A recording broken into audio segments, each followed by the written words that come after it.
के यशस्वी प्रधानमंत्री माननीय नरेंद्र मोदी जी के नेतृत्व में जीएसटी महोत्सव मनाया जा रहा है, पर हमारे आदिवासी भाई और बहनों को, हमारे क्षेत्रवा क्षेत्र के दूर दराज के भाई और बहनों को इसकी जानकारी नहीं है। यहां बैठा हुआ कार्यकर्ता जब जीएसटी के विषय को समझेगा तो धौली में झापड़ी मली तक पहुंचाएगा, वर्ला के आगे महाराष्ट्र सीमा तक पहुंचाएगा, सेंधवा के कोने कोने, सेंधवा विधानसभा के कोने कोने तक ये विषय पहुंचाएगा। तब जाके हमारे भाई और बहनों को पता चलेगा कि जीएसटी महोत्सव का मतलब क्या है, स्वदेशी का मतलब क्या है, आत्मनिर्भर भारत का मतलब क्या है और आत्मनिर्भर भारत हम कैसे बनाने वाले हैं। बहुत सारे भाई और बहनों ने भी यहाँ पर अपने विचार रखे, आदरणीय अध्यक्ष जी ने भी अपने विचार रखे। जीएसटी के बारे में हम सिर्फ जीएसटी बोलते रहते हैं, ये भाषण देने का विषय नहीं है। जीएसटी को अगर हम कहें तो अंग्रेजी में इसको गुड्स सर्विस टैक्स बोलते हैं, लेकिन हिंदी में इसको वस्तु और सेवा कर बोलते हैं।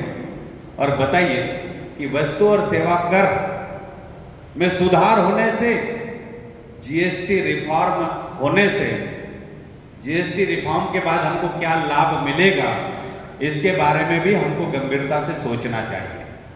अभी सुशील भैया ने बोला, हमारे एक और वक्ता है पहले, तिवारी जी, उन्होंने भी बोला, उन्होंने बोला कि इससे अब ये लाभ होगा, मतलब वस्तुओं की कीमत घट गई है, टीवी की कीमत घट गई है, मोटरसाइकिल की कीमत घट गई है। लेकिन हमारे भाई और बहनों को कंपनी विज्ञापन में क्या दे रही पता, ये हमारी टीवी पर इतनी छूट, हमारी मोटरसाइकिल पर इतनी छूट, हमारी मोटरसाइकिल की कीमत अब इतनी कम। लेकिन देश के प्रधानमंत्री जी का कहीं से कहीं उल्लेख उसके अंदर देखने को नहीं मिलता, सुनने को नहीं मिलता। ये कंपनियों ने भी बदमाशी शुरू कर दी है। तो हम सब कार्यकर्ताओं की जिम्मेदारी बनती है कि हम इस जीएसटी रिफॉर्म को पूरे घर घर जाके बताएं। एक मोटरसाइकिल की कीमत पहले 70,000 थी, मान लो, उसमें 10% की छूट मिलने से पहले 28% जीएसटी की दर थी, अब उसको घटाकर 18 कर दी। तो 10 रुपए का लाभ अगर होता है तो सारी राशि अगर हम जोड़ेंगे तो 7,000 रुपए का लाभ उस मोटरसाइकिल पे होता है। लेकिन ट्रैक्टर के ऊपर अगर 10 लाख का ट्रैक्टर है तो उसके ऊपर 1 लाख रुपए का फायदा सीधे सीधे से होता है। ये मोदी जी की जीएसटी का चमत्कार है। ये ऑटोमोबाइल की दुनिया में चमत्कार हुआ है। एक अकेली मोटरसाइकिल पे नहीं, कारों पे भी 1 लाख रुपए से लगा के 2.5 लाख रुपए तक की छूट या 1-2.5 लाख रुपए तक का रेट कम हुआ है।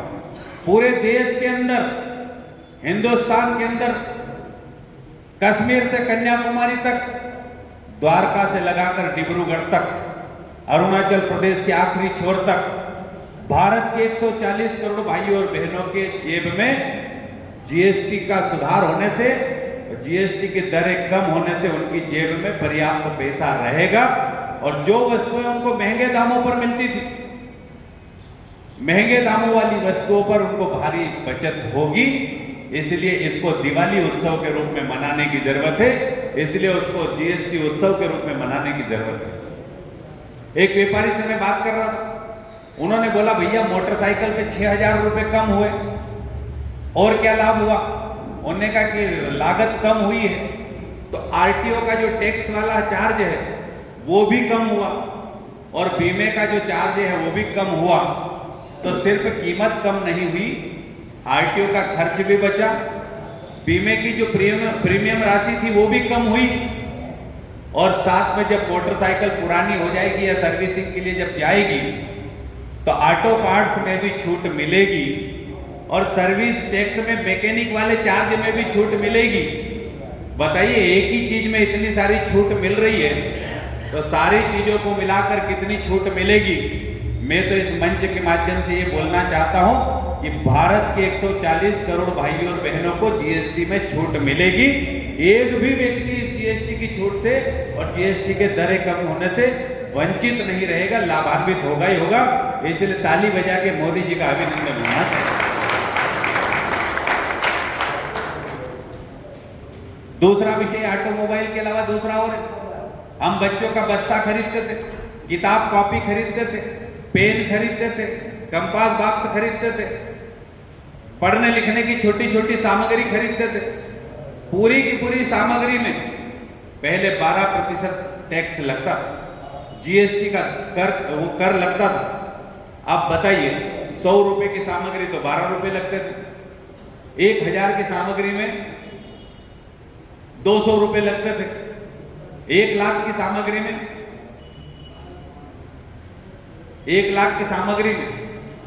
12,000 लगते थे। मुझे बताइए कि इतनी बड़ी छूट को देते हुए जीएसटी से शिक्षा व्यवस्था को शून्य करने पर पूरे देश के भाई और बहनों को शिक्षा की अब सामग्री बिना टैक्स की मिलेगी, बिना कर की मिलेगी। ये भी बहुत बड़ा सुधार इसके अंदर किया गया। दवाई और गोलियों की बात करें, शिक्षा की सामग्री के अलावा दवाई और गोली की बात करें, पहले इसमें स्वास्थ्य के क्षेत्र में टेबलेट मिलती थी, दवाई गोली मिलती थी, इलाज के दूसरे साधन संसाधन मिलते थे, इन सब के ऊपर भी 12% टैक्स था। इसको भी जीएसटी सुधार के बाद इसको भी शून्य कर दिया गया है। अब दवाई गोलियों की कीमत भी कम हो जाएगी, बाटलों की कीमत भी कम हो जाएगी, इलाज की कीमत भी कम हो जाएगी, डॉक्टरों की फीस भी कम हो जाएगी। तमाम प्रकार के अगर सुधार हुए हैं तो उससे मेरे भारत के गरीब भाई और बहनों के साथ में हर वर्ग के भाई और बहनों को लाभ मिला। स्वास्थ्य में भी कोई कसर नहीं छोड़ी हमारे देश के प्रधानमंत्री माननीय नरेंद्र मोदी जी। दुनिया के अंदर जब कोविड आया तो भारत के अंदर एक पीपी किट नहीं बनता, लेकिन उसके बाद भारत ने आत्मनिर्भरता का शंखनाद किया और आत्मनिर्भरता का बिगुल जब बजा तो भारत ने कोविड की वैक्सीन तो बनाई, दवाई और गोलियां भी बनाई, पीपीई किट भी बनाया और पूरी सामग्री सिर्फ भारत के 140 करोड़ भाइयों और बहनों को तो दी और दुनिया के 100 से अधिक देशों को भी हमने दवाई गोली भेजी। ये भारत की ताकत है, ये भारत की आत्मनिर्भरता, ये भारत का आत्मगौरव बढ़ाने वाला काम किया है भारत। देश के प्रधानमंत्री माननीय नरेंद्र मोदी जी ने जितने काम किए उन कामों में से अगर दूसरी हम बात करें तो भारत को आत्मनिर्भर बनाने की दिशा में भी काम किया है। मिसाइल भारत में बनती है, तोप भारत में बनती है, हवाई जहाज भारत में बनता है।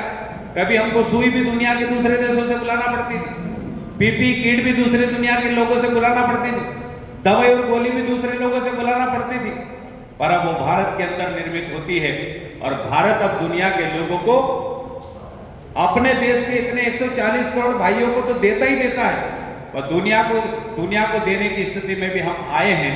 ये भारत की आत्मनिर्भरता की एक मिसाल है। यही स्वदेशी होने का एक बहुत बड़ा प्रमाण है। आत्मनिर्भर भारत अब दुनिया के अंदर मोबाइल बनाने में भी दूसरे नंबर पर है।